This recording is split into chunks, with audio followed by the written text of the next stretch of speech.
So let's talk about the concurrent training and the interference effect. And I think so. This was my introduction to endurance versus strength. And it was, gym bros on the internet going, cardio kills your gains. But this idea that essentially when we are training those two opposing characteristics, we cannot train them both as well simultaneously as we could if we were focusing on one versus the other. But we have a ton of research on that, and you are the expert in this space. So talk to me about the interference effect and what we actually know about it.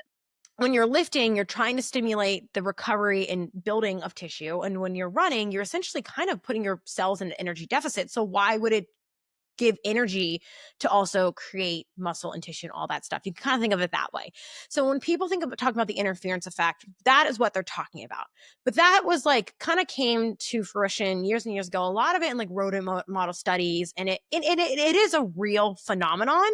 But when we think about it, then zoom out at the whole body level, and we're looking at training and programming and mixing these two things together. That itself, to me at least, isn't the biggest concern for people. You don't need to run around worrying about your molecular interference. In my opinion, good programming and nutrition probably reduce 99% of that. And the thing is, it's still a real thing.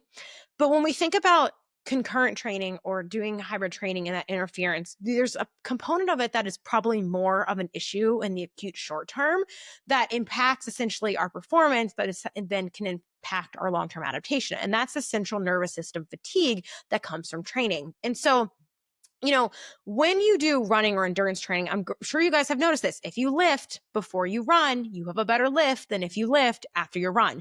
And so it's funny because people think of lifting as being very fatiguing in the central nervous system. And it can be and is very high, intense, high percentage or 1 rep max type lifting, power output type style training can be very CNS fatiguing, central nervous system fatiguing. But running, specifically running more so than cycling or rowing modalities or load bearing repetitive run that aren't running tends to have this greater central nervous system fatigue, which means that essentially your neurons can't contract your muscle fibers as powerfully following your training and all this stuff. And so there's this whole body fatigue that essentially comes that you see a little bit more of with endurance training, especially if we're thinking very long duration or very high intense. We get kind of more of that within that. And so that is what I think is more important to manage when it comes to managing our programming, it mixed with nutrition. I really think those are the two key things. There's a million and one ways to set up a week of training, and there's definitely going to be more ideal things that we can think about with this.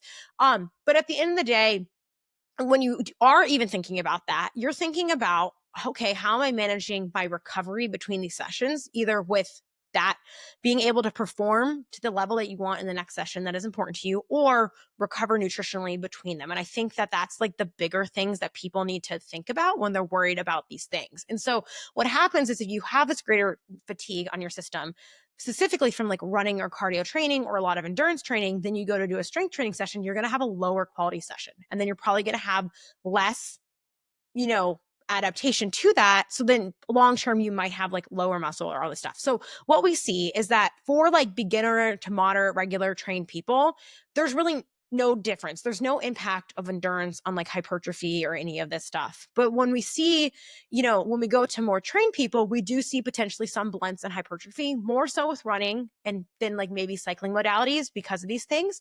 But we really don't actually see a lot of negative performance and negative impacts the other way around from strength and, lifting to running performance. And so I see it more as this whole body fatigue and management of volume and recoveries and what we can handle, more so than it is specifically the modes themselves. The more you do and the more you can recover from, the more you can handle. So that interference level for you is going to be lower if you're at a lower level of training versus as you get fitter, you can do more and more and more. But when you think about your fitness and training status, you can get better at two things simultaneously for a very long time until you're pretty elite, or you're running out of either resources or, for most lay people, time in their week to allocate towards what they would need to do to keep making progress in both. And that's where most people get they can't balance the two because they only have so much time to give to their goals, rather than they don't have the physiological resources to keep adapting if they were able to give more time to that goal. And so those are the things that people need to think about. It's like, yes, these things are true and we do see this. But, coming from the runner side of things, because most of you guys are runners here, we really don't see that decrement. And one, it's really blown out of proportion by the fitness industry in general, even for strength training and hypertrophy. Yes, if you're a high level power and strength athlete, don't train for a marathon while you're in competition phase. Like, yeah, obviously don't do that. But if you meet the exercise guidelines, you're not going to kill your gains and you might live a little bit longer, and actually your performance might improve.